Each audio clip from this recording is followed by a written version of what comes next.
দেখুন, সারা বাংলার মানুষ এই পরিবর্তন চাইছিল। মানুষ চাইছিল বাংলায় যেভাবে গত 15 বছর ধরে ললেসনেস চলছিল, যেভাবে বাংলার প্রত্যেকটা মানুষকে প্রতারিত হতে হয়েছিল, যেভাবে বাংলার প্রগতিকে থমকে দেওয়া হয়েছিল, যেভাবে বাংলার গরিমাময় অধ্যায়কে মুছে ফেলবার চেষ্টা, পাল্টে দেবার চেষ্টা হচ্ছিল, যেভাবে মমতা বন্দ্যোপাধ্যায় তার অ্যাপিসমেন্টের রাজনীতি করছিলেন, এবং সর্বোপরি যেভাবে প্রত্যেকটা মুহূর্তে এখানে মহিলাদেরকে অপমানিত হতে হচ্ছিল, সবগুলোর জবাব একসঙ্গে মিলে আজকের দিনে কিন্তু মমতা বন্দ্যোপাধ্যায়কে বাংলার সাধারণ মানুষ দিয়ে দিয়েছে।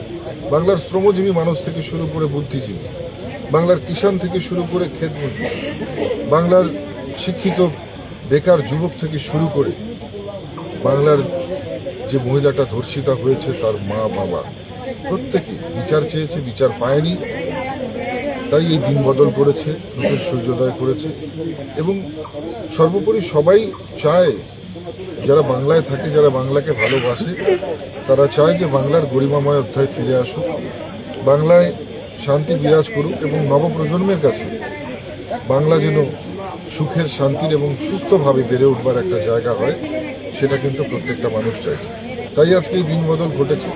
নিশ্চিতভাবে আমরা বাংলার মানুষের এই রায়কে মাথা পেতে নিয়েছি, বাংলার মানুষের রায়কে আমরা প্রণাম জানিয়েছি, কুর্নিশ জানিয়েছি, এবং বাংলার মানুষের রায়কে মাথায় নিয়ে আগামী দিনের প্রগতিকে ত্বরান্বিত করবার কাজ আমরা করব। আচ্ছা, জেলার হাইয়েস্ট ভোটে জয়ী কেমন লাগছে?